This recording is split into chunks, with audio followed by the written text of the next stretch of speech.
सुप्रभात। चलिए आज हम नगेंद्र की सीरीज़ को आगे बढ़ाते हुए भक्ति काल के अंतर्गत हम सामाजिक स्थितियों को देख चुके थे। आज हम पढ़ेंगे सांस्कृतिक स्थितियों को।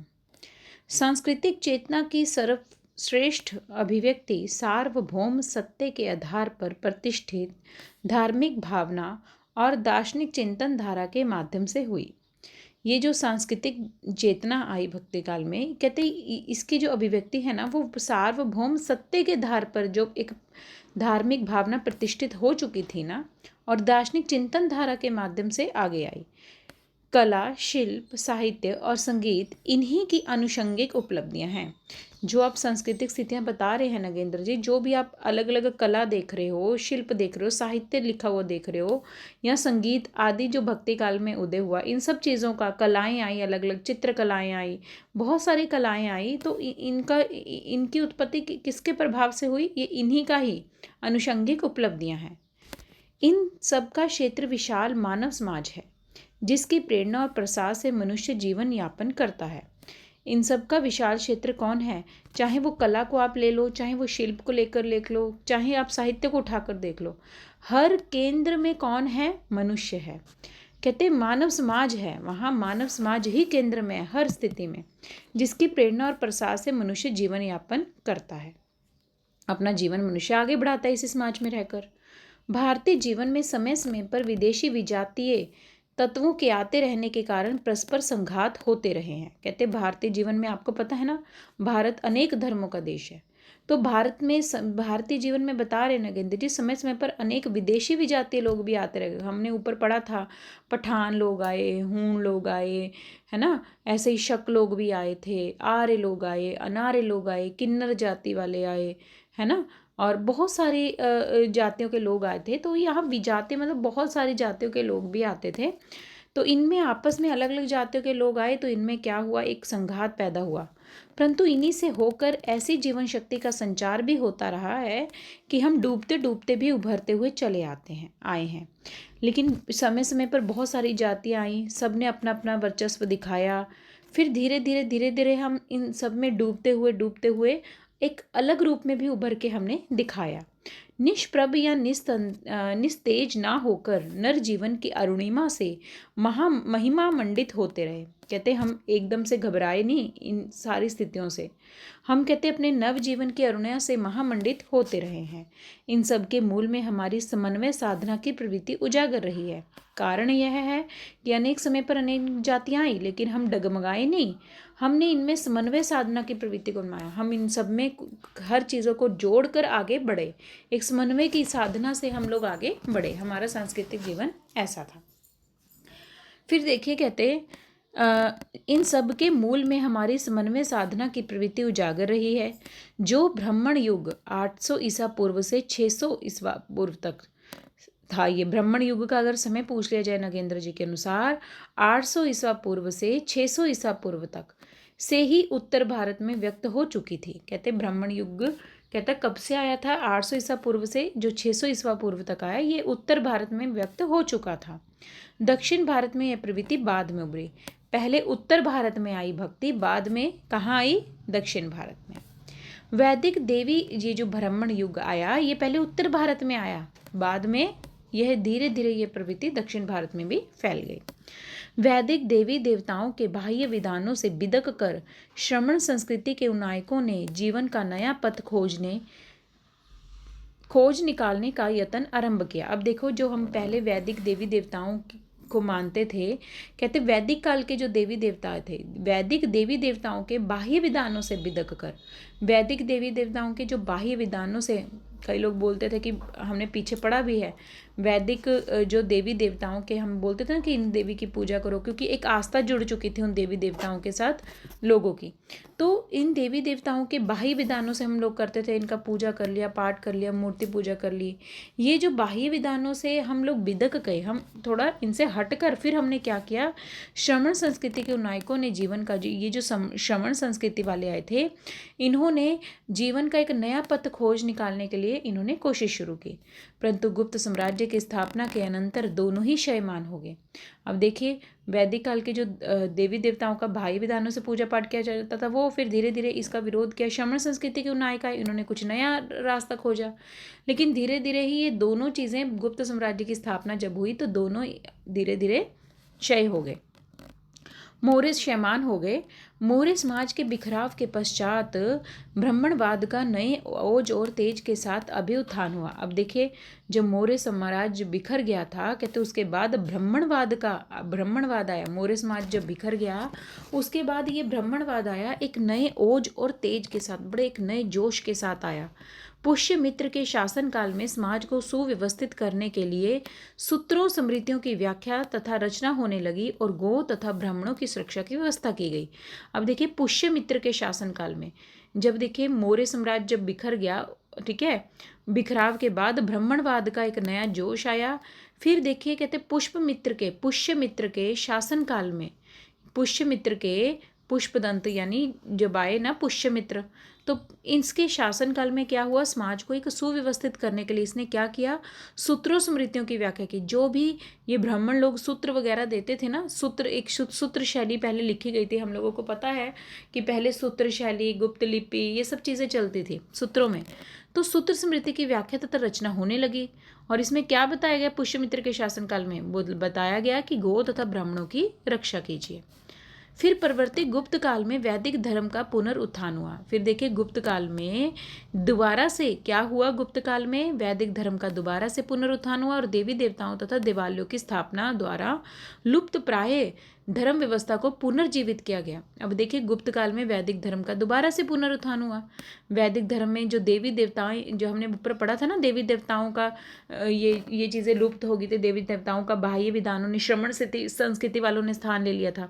अब धीरे धीरे वैदिक धर्म का पुनरुत्थान, दोबारा वैदिक धर्म आया और देवी देवताओं तथा देवालयों की स्थापना, बड़े बड़े देवियों के मंदिर, देव का आलय मतलब घर, देवी देवताओं के मंदिर स्थापित किए गए।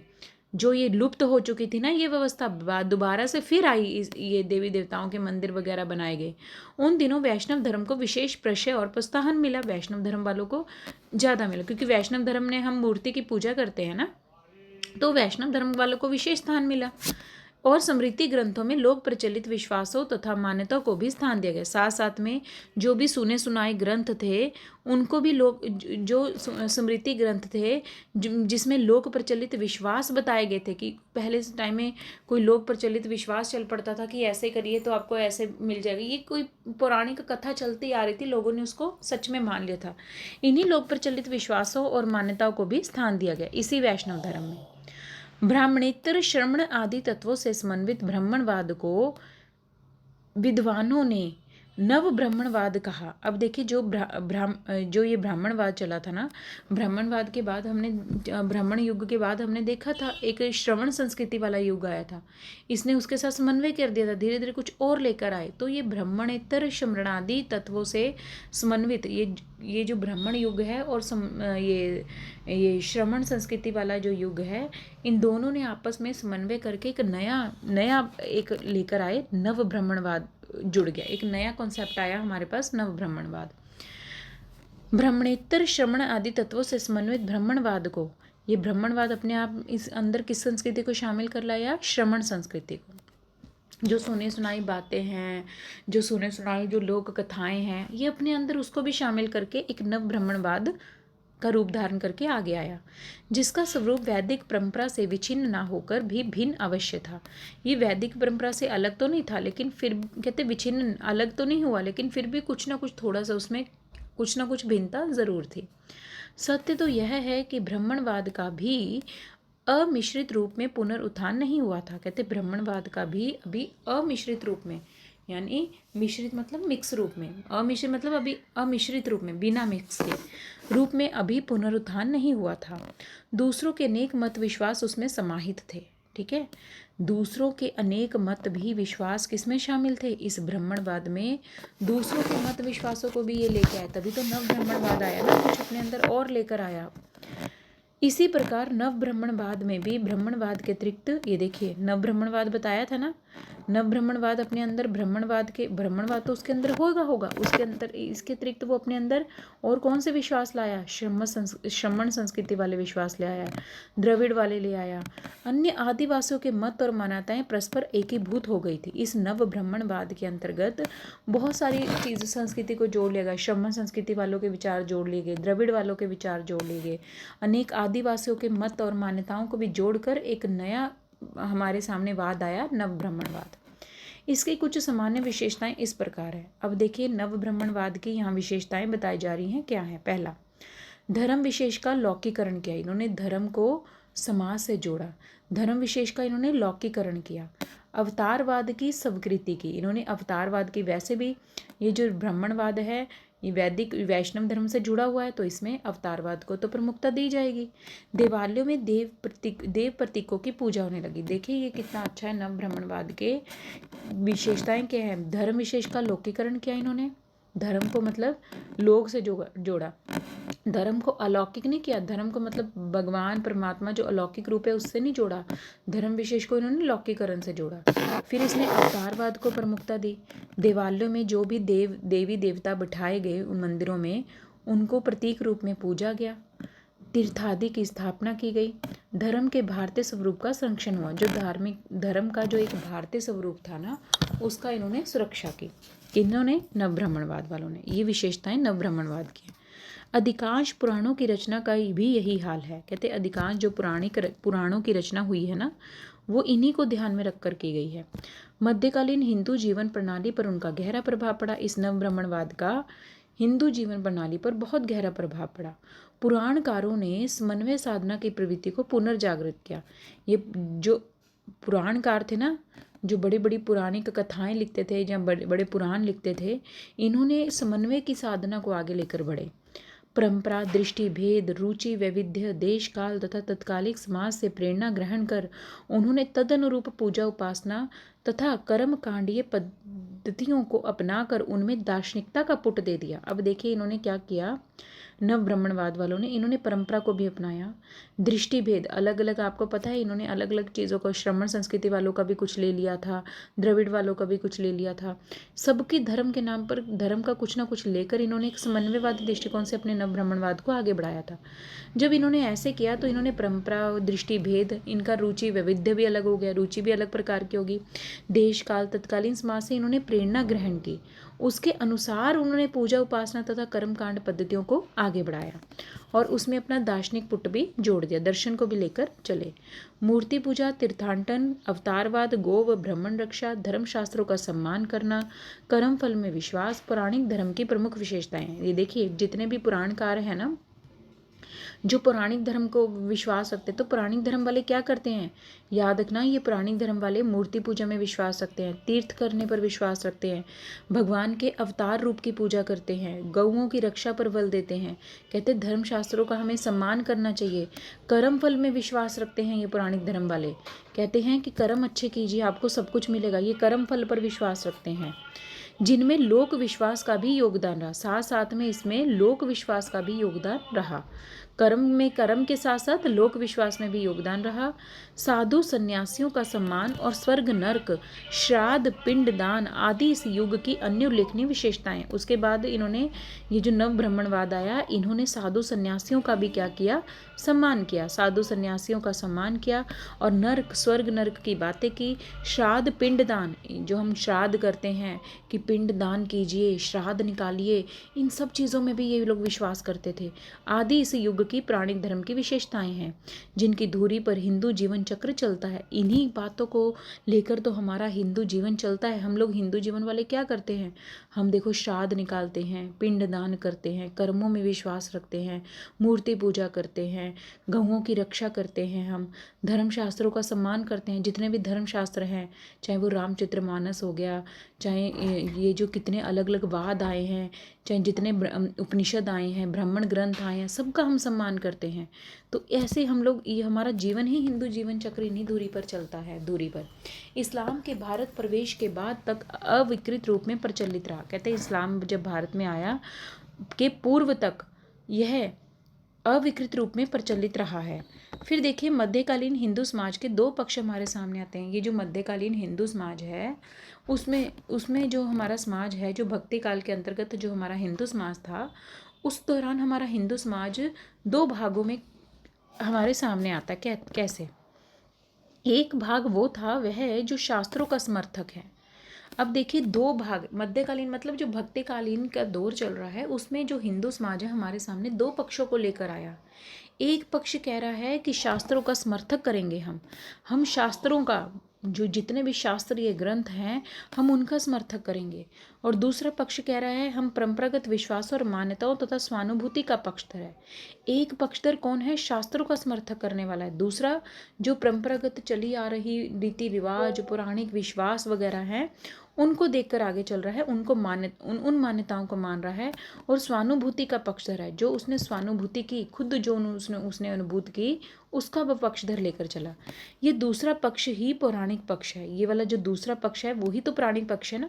शास्त्रों आदि में कही हुई बात एक लोग तो थे, वो मानते थे कि नहीं, हम तो जो चीज़ें शास्त्र में कह दी गई, जो बातें ग्रंथों में कह दी गई, चाहे वो ब्राह्मण ग्रंथ हैं, चाहे वे ये जो यजुर्वेद है, उपनिषद हैं, है ना, पुराण है, जितने महाभारत की कथाएं हैं, सब कुछ जो चीज़ें उसमें कह दी गई हम तो उस पर बिलीव करेंगे। लेकिन दूसरा पक्ष वाला कहता कि नहीं, हम परंपरागत विश्वासों जो चले आ रहे हैं, जो मान्यताएं हैं, जो हमें खुद अनुभूत किया है, हम उसके पक्षधर हैं। तो दूसरा वाला पक्ष किसका हो गया? यानी पौराणिक पक्ष है। परंतु हम बहुधा यह पाते हैं कि दोनों पक्षों में परस्पर अंतरावलंबन है। कभी जन घोषित विश्वास शास्त्र सम्मत बन जाते हैं। अब कहते हैं दोनों पक्ष एक दूसरे पर ऐसा लग रहा है कि जैसे अवलंबित हैं। अंतर उनका कैसे? कभी जन घोषित विश्वास, जो जनता ने घोषित कर दिया है, जो जन विश्वास मान रहे हैं। मान लो कोई जन ये विश्वास ये मान रहा है कि इंद्र भगवान की पूजा करो तभी बारिश होती है, भगवान खुश होकर बारिश करते हैं, नहीं तो भगवान रुष्ट हैं आपसे। ये कोई जन घोषित आपका विश्वास चल गया है, तो यही क्या बन जाता है? शास्त्र सम्मत बन जाता है। कई बारी जो ये जन घोषित विश्वास है ना, ये भी शास्त्र सम्मत बन जाते हैं। तो कभी कभी शास्त्र विहित मान्यताएं जनता द्वारा अस्वीकृत हो जाती हैं। कभी कभी कोई शास्त्र विहित मान्यताएं जनता द्वारा अस्वीकृत हो जाती हैं। कई बारी जो जनता द्वारा घोषित विश्वास है वो शास्त्र सम्मत बन जाते हैं, तो कभी शास्त्र द्वारा जो मान्यताएं दी गई हैं आपको वो जनता अस्वीकृत कर देती है। तो दोनों ही चीज़ों में चलता रहता है। शास्त्र की दुहाई देने की अपेक्षा स्वानुभूति पर निर्भर करना अधिक श्रेयस्कर है। कहते शास्त्र की दुहाई देने, आप शास्त्र की अपेक्षा, कहते नगेंद्र जी कहते हैं, स्वानुभूति पर आप निर्भर करिए अपना। इसी आस्था के कारण विपक्षी अथवा विरोधी के प्रति सहिष्णुता भाव का प्रादुर्भाव होता है। कहते इसी आस्था के कारण आपके अंदर एक आस्था जगी, कौन सी? स्वानुभूति पर आप निर्भर रहने लगे। इसी आस्था के कारण जो विपक्षी और विरोधी के प्रति आपके अंदर क्या जगी? सहिष्णुता भाव का प्रादुर्भाव हुआ और न्यायोचित उदार व्यवहार का शुभारंभ होता है। अब देखिए पुराने जो शास्त्रीय ग्रंथ है उसमें ये कहा गया कि बड़े बड़े ग्रंथों को पढ़ने का अधिकार केवल ब्राह्मणों को है, निम्न जाति के लोग इसको नहीं पढ़ सकते। तो आप बताइए, जब इसी आस्था के कारण जो विपक्षी और विरोधी लोग होंगे उनके प्रति ये जो सहिष्णुता का भाव प्रादुर्भाव होगा और वो एक नया दृष्टिकोण लाएंगे, कहेंगे कि नहीं, स्वानुभूति वाले बोलेंगे कि नहीं, ऐसा नहीं है, सब लोगों को पढ़ने के लिए अधिकार है। अब देखिए शास्त्रीय मान्यता को हमने, इसमें शास्त्रीय मान्यता जो चली आ रही थी कि बड़े बड़े ग्रंथों को सिर्फ ब्राह्मण लोग ही पढ़ सकते हैं, अब इस बात का विरोध किया या नहीं किया? हुआ। ये धारणा बदली। अगर शास्त्र ग्रंथ के आधार पर वाले कहते तो ये बात अभी भी चलती आती। हमने उसको अपने अनुसार, स्वानुभूति के अनुसार उसमें देखा कि नहीं, ऐसा नहीं है, हम नहीं मानेंगे कि बड़े बड़े ग्रंथों को पढ़ने का अधिकार केवल उन्हीं लोगों को है, नहीं, हम लोग भी पढ़ेंगे। तो ये एक न्यायोचित उदार व्यवहार का एक शुभारंभ हो चुका था। हमारे यहाँ आध्यात्मिक उपलब्धि को जीवन का परिष्कार माना गया है। हमारे यहाँ पर आध्यात्मिक उपलब्धि को क्या माना गया? हमारे समाज हिंदू में एक उपलब्धि को, आध्यात्मिक उपलब्धि को जीवन का एक परिष्कार माना गया है कि आप कोई आध्यात्मिक उपलब्धि करते हो तो आपका जीवन में सुधार हो जाता है, ऐसा मानते हो, जिसके कारण धर्मानुभूति और दार्शनिक चिंतन का आश्रय संबंध जुड़ गया है आपका। उपनिषद भारतीय दर्शन के उपजीवी हैं और इसी आधार पर वेदांत भी विकसित हुआ। कहते उपनिषद जो है वो, पता ही हमें, भारतीय दर्शन का एक उपजीवी है और इसी आधार पर वेदांत भी विकसित हुआ। औपनिषदिक विचारों में भी सर्वत्र मैत्रिक नहीं है। मतलब एक मत नहीं है, औपनिषदिक विचारों में भी इनमें समन्वय की स्थापना के लिए बादरायण के ने ब्रह्म सूत्रों की रचना की। कहते औपनिषदिक विचारों में जो उपनिषद के विचार है ना, उसमें भी कहते समन्वय की स्थापना के लिए बादरायण, ये जो है ना बादरायण, इसने क्या किया, ब्रह्म सूत्रों की इसमें रचना की उपनिषद काल में भी, जिस पर शंकराचार्य ने शारीरिक भाष्य लिखा है। Very very important, very very important कि बादरायण ने ब्रह्म सूत्रों की रचना की थी, ब्रह्म सूत्रों की व्याख्या की, आगे ब्रह्म सूत्रों की रचना की थी किसने, बादरायण ने। फिर जिस पर शंकराचार्य ने, इन्हीं ब्रह्म सूत्रों की जिसने रचना की थी बादरायण ने, इसी पर शंकराचार्य जी आए, उन्होंने शारीरिक भाष्य लिख दिया। इस भाष्य में निरूपित व्याख्या का इतना महत्व हो गया। अब जो शंकराचार्य ने शारीरिक भाष्य लिख दिया ना, इस भाष्य में निरूपित व्याख्या का इतना ज़्यादा महत्व हो गया कि सर्वसाधारण में वेदांत का अर्थ केवल शांकर वेदांत समझा जाने लगा। अब देखिए कहीं ना कहीं जो उपनिषद में जो विचार थे उनको उनमें शारीरिक भाष्य जोड़कर शंकराचार्य ने उसको कुछ अलग ही रूप दे दिया। तो जब शंकराचार्य ने उसको शारीरिक भाष्य लिखकर उस ब्रह्म सूत्रों पर एक अलग रूप दिया, तो इसको जनता ने, सर्वसाधारण ने वेदांत का अर्थ क्या ले लिया उस शंकराचार्य के बाद, शंकराचार्य के मत के बाद लोगों ने शांकर वेदांत समझा जाने लगा। इसको वेदांत का अर्थ क्या माना जाने लगा, शांकर वेदांत। इसमें शब्द प्रमाण को प्रमुख मानकर उसे तर्क द्वारा पुष्ट करने का यत्न किया गया। शंकराचार्य वाले जो उन्होंने शारीरिक भाष्य लिखा था, किस पर लिखा था, ब्रह्म सूत्रों पर। इसमें उन्होंने शब्द प्रमाण को प्रमुख मानकर उसे तर्क द्वारा पुष्ट करने का कोशिश किया। शंकराचार्य की ही भांति अब आए कुमारिल भट्ट, इसने भी हमारी चिंता धारा को दूर तक प्रभावित किया। शंकराचार्य के बाद कुमारिल भट्ट आए, इसने भी हमारी चिंतन धारा को बहुत दूर तक प्रभावित किया। परवर्ती आचार्यों ने इन्हीं मतों की व्याख्या प्रतिव्याख्या के रूप में विशिष्टता द्वैतवाद, केवला द्वैतवाद, द्वैता द्वैतवाद, शुद्धता द्वैतवाद आदि मतों की स्थापना की। फिर बाद में अलग अलग शंकराचार्य के बाद आए रामानुजाचार्य जो विशिष्टता द्वैतवाद लेके आए, फिर एक कोई केवला द्वैतवाद लेके आए, कोई द्वैता द्वैतवाद लेकर आया, निम्बकाचार्य लेके आए जैसे, फिर कोई शुद्धता द्वैतवाद लेके आए वल्लभाचार्य की तरह। तो ये सब लोग अपना अपना मत लेकर आए। इन सभी में ईश्वर को निरपेक्ष मानकर उसकी भक्ति का प्रतिपादन किया गया। इन सभी लोगों ने क्या बोला कि ईश्वर क्या है, एक निरपेक्ष है, सापेक्ष नहीं है, ईश्वर निरपेक्ष है, और उसकी भक्ति को उन्होंने आगे बढ़ाया। परंतु आत्मा परमात्मा मोक्ष पुनर्जन्म आदि के सिद्धांत प्राय जो के तोरे। अब देखिए कितना अच्छा बताया, ये सब लोग लेकर आए अपने वाद को। विशिष्टता द्वैत वाले राम जी को मानने लगे, वहीं पर शुद्धता द्वैत वाले कृष्ण के रूप को मानने लगे। कहने का मतलब ईश्वर के अलग अलग रूपों को मानने वाले आए, लेकिन उनका सबका लक्ष्य तो प्राय सेम रहा ना। सब लोगों ने अपने भगवान का रूप अलग कर दिया, लेकिन रास्ता तो सबका एक ही है ना, रास्ता तो सबका अलग अलग नहीं है। चाहे वो कृष्ण को माने, चाहे वो राम को माने, चाहे वो विष्णु को माने, चाहे वो लक्ष्मी को माने, चाहे वो नारायण को माने, सब लोगों ने अपने अपने मत को आगे बढ़ाया कि भगवान ये हैं भगवान, लेकिन रास्ता तो सबने एक ही चुना ना। रास्ता तो क्या है सबका, वही उसी भगवान को प्राप्त करना है ना, उस मोक्ष को प्राप्त करना है, उस परमात्मा को प्राप्त करना है। भले ही तुम अपना रास्ता अलग अलग अपना लो, लेकिन पहुंचना तो, मंजिल तो उस भगवान की तरफ एक ही है ना, सबने उसी भगवान को प्राप्त करना है ना, ये बोला गया। नगेंद्र जी कहते हैं आत्मा परमात्मा मोक्ष पुनर्जन्म आदि के सिद्धांत तो ज्यों के तो ही बने रहे। ईश्वर और मनुष्य के बीच संबंध स्थापित करने का एक माध्यम धर्म है।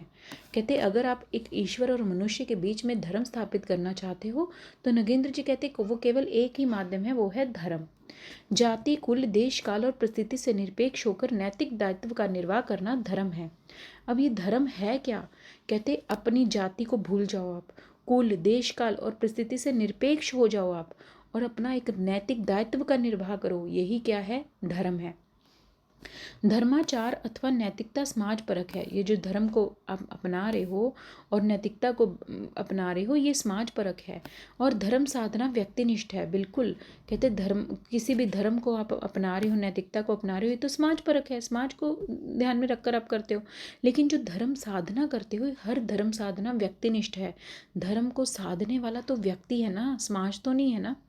तो धर्म साधना जो है, धर्म को आचार विचार, ये धर्म की बातें करना, ये सब तो सामाजिक हो गया, लेकिन धर्म की साधना तो व्यक्तिगत रूप से अलग अलग हो गई ना। साध्य और साधक का एकीकरण साधना के माध्यम से होता है। साधक साध्य यानी परमात्मा और उस परमात्मा तक पहुंचने का लक्ष्य, इन दोनों का एकीकरण साधना के माध्यम से ही होगा। साधना का विकास रुचि, शिक्षा और संस्कार के अनुसार कई रूपों में होता है। स्थूल रूप में साधना के 3 अंग हैं। Very very important. साधना का विकास अपनी अपनी रुचि, शिक्षा और संस्कार के अनुसार होता है। स्थूल रूप से साधना के 3 अंग बताए गए। देवा आराधन, संस्कार मूलक क्रिया और नित्य नैमित्तिक कर्म। जो देवों पर आधारित जो है संस्कार जो आपको मिले हैं, या फिर आपके नित्य नैमित्तिक कर्म जो आप कर्म कर रहे हो। देवा आराधन के भी 2 रूप हैं, आत्मविश्वास मूलक योग और आराध्य अनुग्रहक मूलक भक्ति। आत्मविश्वासक मूल योग और एक आराध्य अनुग्रहक, कि भगवान को आराध्य मान लेना, उसको अनुग्रह मान के कि भगवान ही सब कुछ करने वाले, ऐसी वाली भक्ति करना।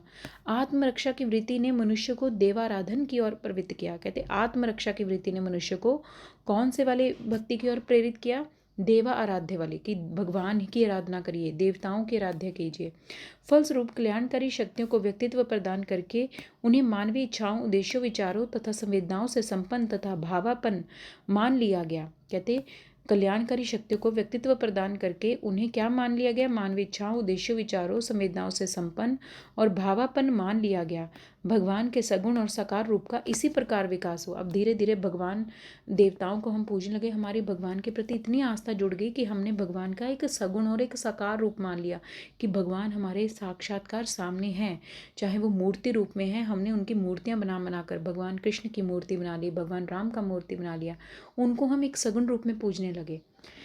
फिर देखिए, कहते शक्ति संपन्न समर्थ व्यक्तियों की मरणों कालीन आत्माओं को अलौकिकता प्रदान कर उन्हें कल्याणप्रद शक्तियों से संबंध कर देने की परंपरा अत्यंत प्राचीन है।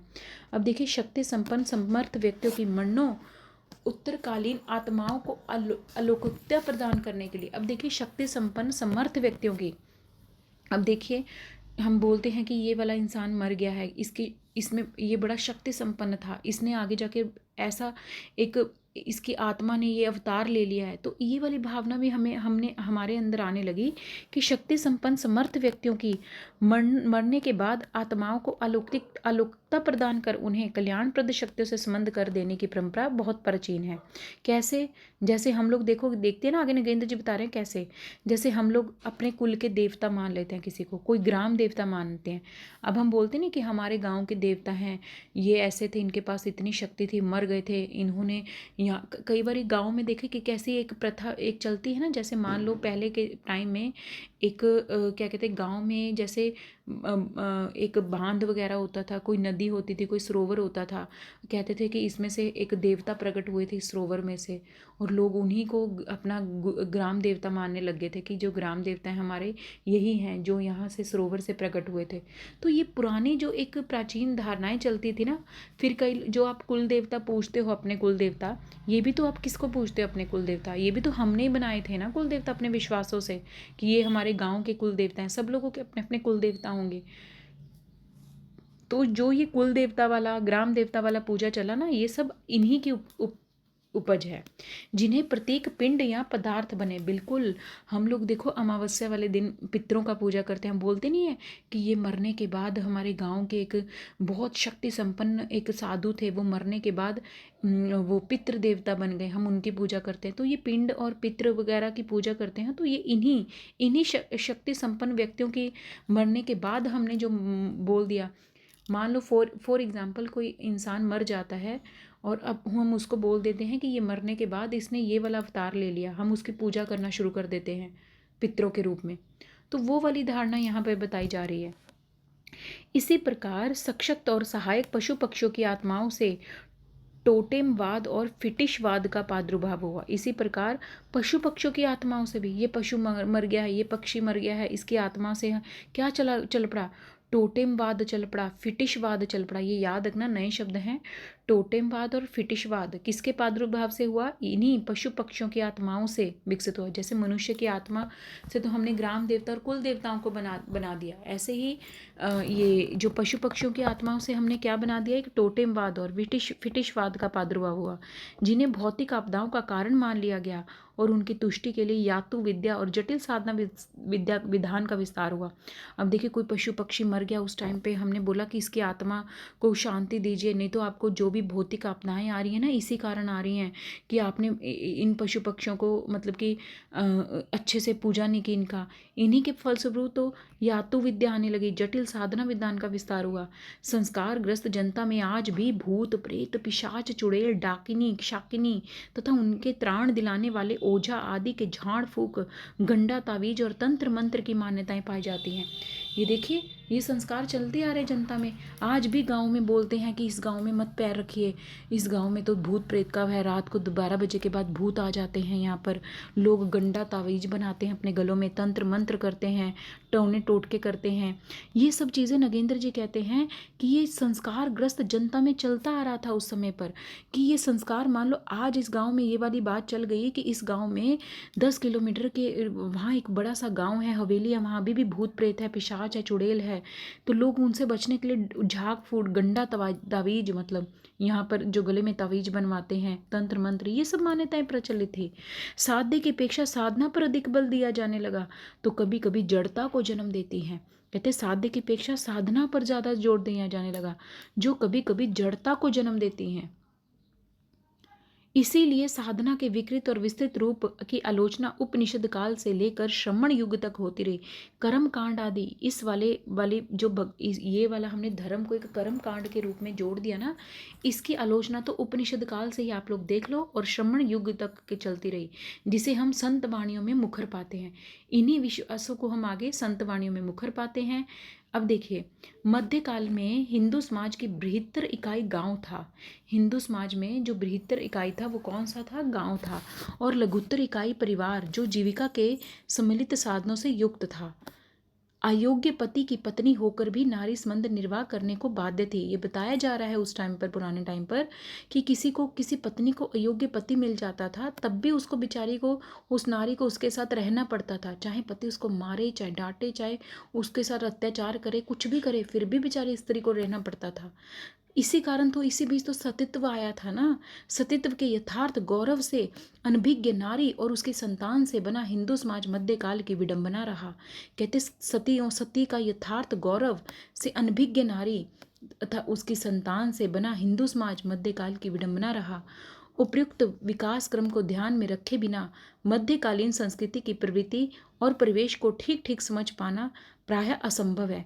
कहते ये जो मध्यकाल की संस्कृति आप लोग देख रहे हो ना, इसका परिवेश क्या है, इसकी प्रवृत्ति क्या है, इसको ठीक ठीक समझ पाना तो कोई भी नहीं आज तक समझ पाया कि ये मध्यकालीन संस्कृतियों की विशेषताएं क्या हैं क्या नहीं। क्योंकि आप लोग देख रहे हो कि धर्म ही इतने नाम पर बटा हुआ है, अलग अलग जातियाँ आ रही हैं इसमें, अलग अलग लोग आ रहे हैं, अलग अलग विश्वासों को लेकर आ रहे हैं, अलग अलग वाद चल रहे हैं। तो कुछ तो एक सामान्य हो ना, जिसको लेकर हम एक सांस्कृतिक एक विचार विशेषताएं बता पाए आपको, कुछ एक सांस्कृतिक विचारधाराएं तो नहीं है। कहते असंभव है कि उस समय की प्रवृत्तियों को बताना, सांस्कृतिक प्रवृत्ति को, और उस समय के परिवेश को बताना। इस काल में धर्म साधना की बाढ़ सी आ गई। देख रहे हो, धर्म साधना का एक ऐसे लग रहा है जैसे धर्म के नाम पर बाढ़ आ गई हो। गुहा साधनाओं के अंतर्गत कृच्छ साधनाएं भी प्रवेश पा गई। गुहा मतलब रहस्यात्मक रचनाओं साधना, रहस्यात्मक प्रक रचनाएं होने लगी।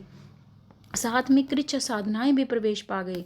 धर्माचार के नाम पर अनाचार फैल गया।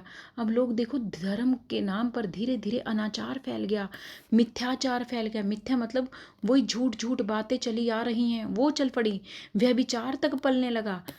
फलस्वरूप ज्ञान चर्चा की आड़ में पखंड को प्रश्रय मिलने लगा। धीरे धीरे कहाँ ज्ञान चर्चा थी, धीरे धीरे इन जब अनाचार फैलने लगा, ये मिथ्याचार फैल गया धर्म में, धीरे धीरे पखंड बढ़ गया। समाज में एक प्रकार की अराजकता फैल गई। बाह्य आडंबर और कर्म कांड आदि बाह्य विधान के प्रति व्यंग्य किए जाने लगे। अब धीरे धीरे इतनी अराजकता फैल गई कि जो आप बाह्य आडंबरों से पूजा पाठ करते थे, कर्म कांडों को ध्यान में रखकर पूजा पाठ करते थे, इस पर लोग व्यंग्य करने लगे। ऐसी परिस्थिति में गुरु गोरखनाथ ने बाह्य साधनों को गौण ठहराकर मन की शुद्धता और आचरण की पवित्रता पर अधिक बल दिया। तभी तो गोरखनाथ जी आए। इसी बीच गोरखनाथ ने कहा, ये क्या तुम मूर्ति पूजा कर रहे हो, क्या तुम टोने टोटके कर रहे हो, क्या तुम बाह्य आडंबरों से पूजा कर रहे हो। गोरखनाथ ने बोला कि ये सब चीज़ें क्या हैं, बाह्य साधन क्या है, गौण है। गौण का मतलब ये मुख्य नहीं है, ये स्पेशल नहीं है, ये तो गौण है। मुख्य तो क्या है, आप अपने शुद्ध करिए, अपने मन को, अपने आचरण को शुद्ध करिए, ये मुख्य है। गोरखनाथ जी आए इसी बात, जब आपको पता है भाई अडंबर कर्म कांड बहुत ज़्यादा बढ़ गया, इसी बीच गोरखनाथ जी ने जन्म लिया। गोरखनाथ जी कहते हैं कि इन मूर्ति पूजाओं से कुछ नहीं होने वाला, भगवान के कर्म कांड या पुराने विचार ये टोने टोट के कर रहे हैं, इनसे कुछ नहीं मिलने वाला। भगवान भगवान चाहिए तो अपने मन अपने क्या करो, अपनी आत्मा को शुद्ध करो, अपना आचरण की पवित्रता पर बल दिया इन गोरखनाथ ने। तभी तो उन्होंने बोला था ना गोरखनाथ ने, अवधु मन चंगा तो कटौती में गंगा, बांध्या मेल्या तो जगत रचेल्या। कि अगर आपका मन चंगा है तो समझ लो, हम बोलते हैं ना कि गंगा में स्नान कर लो, आपका मन पवित्र हो जाएगा। तो गोरखनाथ जी कहते हैं कि आपका मन अच्छा है तो समझ लो आपने गंगा में स्नान करने भी नहीं गए हैं, समझ लो आपने गंगा में स्नान कर लिया है, आपको समझो तीर्थ मिल गया है। बस आपका मन पवित्र होना चाहिए। ये गोरखनाथ ने बात बोली। कबीरदास संतों की चेतना भी प्राकारांतर से मन की महत्ता को स्वीकार करती है। फिर आगे देखिए, गोरखनाथ के बाद प्रभाव पड़ा इन्हीं कबीर पर। कबीर ने भी यही बोला है कि मत करिए मूर्ति पूजा, धूप बत्ती अगरबत्ती जलाते हो, भगवान को 100-100 रुपए की माला पहनाते हो, ये नहीं करना आप लोगों को। आप अपने आप को पवित्र बनाइए, आप अपने आप को शुद्ध बनाइए, अंदर से भगवान मिल जाएगा। कहा है कबीर जी ने, कहे कबीर कृपा भई, गुरु ज्ञान कहाँ समझाई, हृदय श्री हरि भेटिया, जो मन अंते नहीं झाई। मध्यकालीन धर्म साधना में प्राय सभी पूर्ववर्ती मुख्य धर्म साधनाएं किसी न किसी रूप में पाई जाती हैं, अपने मूल रूप में अथवा किंचित परिवर्तन के साथ। आपको कहते भक्ति काल में धर्म साधना का प्राय किसी न किसी रूप में आपको मिलेगी, चाहे वो थोड़ी रूप में मिले, चाहे उसका परिवर्तन, चाहे वैसी की वैसी मिले, चाहे थोड़ा परिवर्तन के साथ मिले। बृहदारण्यक उपनिषद के वेद मार्गी एकायन धर्म तथा लोक धर्मी लोकायन धर्म जैसी कुछ धर्म साधनाएं भी अवश्य रही होंगी। कहते जो वेद धर्म, जो वेदों वाली बातें हैं, एकायन धर्म को लेकर चलने वाली या लोक धर्मी वाली बातें, वो भी आपको धर्म साधना में अवश्य मिलती होंगी, जिनके नाम लोग भूलने लगे होंगे। फिर भी कहते शैव, शाक्त, भागवत और गणपत्य जैसे प्रमुख धर्मों के न्यूनाधिक अनुयायी पाए जाते हैं। शैव धर्म वाले भी, वैष्णव धर्म वाले भी, भागवत और वैष्णव धर्म वाले सेम है, तो ये वाले आपको मिल जाएंगे, जिनमें ज्ञान, योग तंत्र तथा भक्ति की प्रवृत्तियां प्रचलित थी। ये वाले लोग किसको ज़्यादा मान्यता देते थे? ज्ञान को, योग तंत्र को, तंत्र मंत्र योग साधना को बल देते थे, ये सब चीज़ें। ज्ञान में तप और चिंतन मनन की प्रधानता थी। ज्ञान कौन सा? तप कीजिए, तपस्या कीजिए, अपने मन को चिंतन मनन में लग जाइए। गोरखनाथ जी कहते थे ना, लग जाइए चिंतन मनन में। अपने शरीर को कहते, गोरखनाथ जी ने बोला नहीं था कि कुंडलियां जागृत करिए, आपके अंदर ही है भगवान। ये सब कहते नाथ लोग आए थे ना कि कुंडलियां जागृत करिए, आपके अंदर अलग अलग प्रकार की कुंडलियां, बस इनको कंट्रोल में कर दो, आपका सब कुछ भगवान मिल जाएगा। चिंतन मनन की प्रधानता थी। योग तंत्र में क्रियात्मकता की कहते योग तंत्र में क्रियात्मक विशेषताएं पाई जाती थी। शिव आदि योगी माने जाते थे और पूर्व मध्यकाल में शैव धर्म भारत व्यापी बन गया था, जिसे राजा आश्रय के अतिरिक्त लोकाश्रय भी प्राप्त था। कहते शैव धर्म को कहते भारत व्यापी बन गया था, जिसे राज्य आश्रय के अतिरिक्त लोकाश्रय भी प्राप्त था। इसके परिणाम शिलालेखों द्वारा सुलभ हैं। इसके परिणाम आपको शिलालेखों में मिल जाएंगे। योग का किसी समय इतना प्रबल प्रभाव था कि ज्ञान और भक्ति के साथ योग शब्द का जोड़ा जाना आवश्यक समझा जाने लगा था। कहते एक टाइम पर योग बहुत इंपॉर्टेंट। योग क्या है? आप योग करिए। योग जब हम करते हैं तो किसके लिए करते हैं? अपनी आत्मा की शुद्धि के लिए। जो भी आपकी शारीरिक पीड़ाएं हैं, जो भी आपकी मानसिक पीड़ाएं हैं, मान लो भगवान को भजने के लिए हम लोग आंखें बंद कर रहे हैं, लेकिन हमारे बीच बार बार हमें जो सांसारिक जो मोह माया ये सब चीज़ें हमें बार बार डिस्टर्ब कर रही हैं। इसीलिए तो योग किया जाता है। कि योग क्यों किया जाता है? ताकि आपको मानसिक रूप से शुद्धता मिले, आपका मानसिक रूप मन आपका कंट्रोल में आ जाए। आपका जो आपका मन इधर उधर भटक रहा है, योग करने से आपके जो मानसिक जो एक चिंतन है वो आपको एक एकाग्रता मिलेगी। और भगवान को प्राप्त करने के लिए एकाग्रता तो बहुत ज़रूरी है। इसीलिए तो योग साधना को बहुत ज़्यादा इंपॉर्टेंट माना गया। क्योंकि योग क्या करता है? आपकी बुद्धि को, आपके मन को शुद्ध करता है। और जब आपका बुद्धि और मन शुद्ध हो जाएगा तो ऑटोमेटिकली आप भगवान की भक्ति में लग जाओगे। तो कहते भक्ति और ज्ञान के बीच में पहले योग बहुत आवश्यक समझा जाता था। भक्ति और ज्ञान साधना में योग का कोई ना कोई तत्व ढूंढ निकालना कठिन नहीं है। यहाँ तक कि बौद्ध व जैन तक इससे अप्रभावित ना रह सके। कहते बौद्ध और जैन लोग भी योग को बहुत इंपॉर्टेंट देते थे। भक्ति मुख्यतः भावानुमूलक थी अन्य धर्मों में भी इसका एक ना एक रूप पाया जाता है। योग तो हर किसी में पाया जाएगा, परंतु इसका जितना बहुविकसित रूप वैष्णव धर्म में मिला, विशेषतः भागवत संप्रदाय से लक्षित हुआ, उतना कदाचित अंतंतर संभव नहीं हुआ। जो ये योग साधना वाला रूप है वो आपको वैष्णव धर्म वाले में ज़्यादा मिलेगा, बाद में चलकर ये थोड़ा कम हो गया। विभिन्न धर्मों तथा संप्रदायों के बीच में अनेक धर्मों या उप संप्रदायों का बनना मध्यकालीन युग की विशेषता बन गई। अब कहते हैं अलग अलग धर्म बन गए, अलग अलग संप्रदाय बन गए, ये मध्यकालीन युग की विशेषता बन गई। मध्यकाल में अरुचि और संस्कार का प्राधान्य था, इस कारण बहुधा समझा से बिगड़ता जाता रहा और संतुलन बनाए रखने के लिए बार बार समन्वय की ओर उन्मुख होना पड़ता था। अब देखिए मध्यकाल में, भक्ति काल में बड़ा अरुचि चीज़ें आई थी, बहुत संस्कार का प्रधान, सब लोग अपनी अपनी बातों को, सांसारिक बातों को लेकर चले। कोई कहता था कि मेरे संस्कार मुझे इस रूप में ये मिले, हम तो इस भगवान की पूजा करेंगे, हमारे विचारों में ऐसा है। तो ये जब चीज़ें आने लगी ना, बहुत सारी चीज़ें आने लगी, तो इनके कारण सामंजस्य क्या था, आपस में जो एक सामंजस्य बिठाना था वो बिगड़ा जा रहा था। तो बार बार उसमें सामंजस्य बिठाने के लिए आप लोगों को समन्वय करना पड़ रहा था। समन्वय हमारे संस्कार में था। संस्कार तो यही कहता है कि जोड़कर चलो किसी चीज़ को, इसीलिए उसे लाने में विघ्न बाधाओं के रहते भी दुर्लभ कठिनाइयाँ नहीं होती थी। वैदिक वाङ्मय में इसके बीज मिलते हैं। तंत्र लोक में भी इसका उल्लेख है। ये देखना, ये तंत्रालोक, ये रचना है तंत्रालोक, ठीक है, अभिनव गुप्त की रचना पढ़ते हैं ना हम तंत्रालोक, उसमें भी कहते हैं ये वाला देखिए है, ठीक है, इसका उल्लेख मिलता है। ऐश रामो व्यापको शिव है परम कारणम, शक्ति संगम तंत्र, ये गोरखनाथ की रचना है शक्ति संगम तंत्र, इसका भी कहते हैं यह उद्वर्ण भी मिलता है हमें। कदाचित ताम्य ललिता पुरुम्पा कृष्ण विग्रह लोक सम्मोहनार्थया स्वरूपा विबृहति प्रा, ये शक्ति संगम तंत्र की पंक्ति है। फिर देखिए दुर्गा सप्तशती, इसमें भी भगवती दुर्गा और वैष्णव को अभिन्न ठहराया गया है। अध्यात्म रामायण में भी राम और शिव के बीच परस्पर भक्ति प्रदर्शित की गई है। कहते अध्यात्म रामायण में राम तथा शिव के बीच की परस्पर भक्ति को दिखाया गया है। यही भावना ब्रह्मन वैवर्त्य पुराण में शिव और कृष्ण के मध्य व्यक्त किया गया है।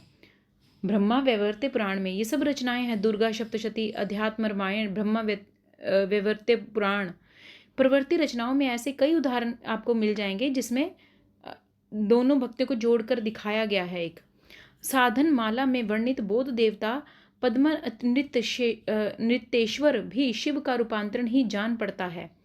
ठीक है, साधना माला में जो साधन माला है ना, इसमें भी ये जो बौद्ध देवता थे, एक बौद्ध देवता थे पद्मा नृत्येश्वर, उसको भी शिव का ही रूपांतरण माना जाता है ऐसा।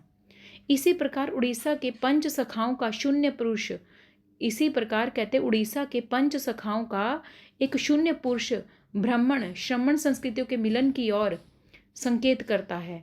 मध्य देश के नाग राजाओं तथा अवलोकितेश्वर की पूजा शिव पूजन की भांति हुआ करती थी। कहते नाग राजाओं द्वारा अवलोकितेश्वर की पूजा शिव पूजन के रूप में होती थी।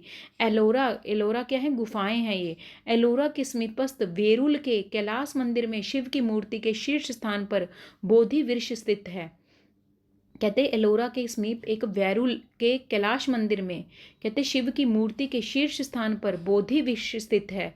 चंबा नरेश अजयपाल के राज्यकाल में उत्तीर्ण ब्रह्मा, वरुण और शिव के साथ बुद्ध भी है। यानी यहाँ ये कहना चाहते हैं कि ये जो ग्रंथ चले ना, इसमें इन्होंने समन्वय करके जोड़ा।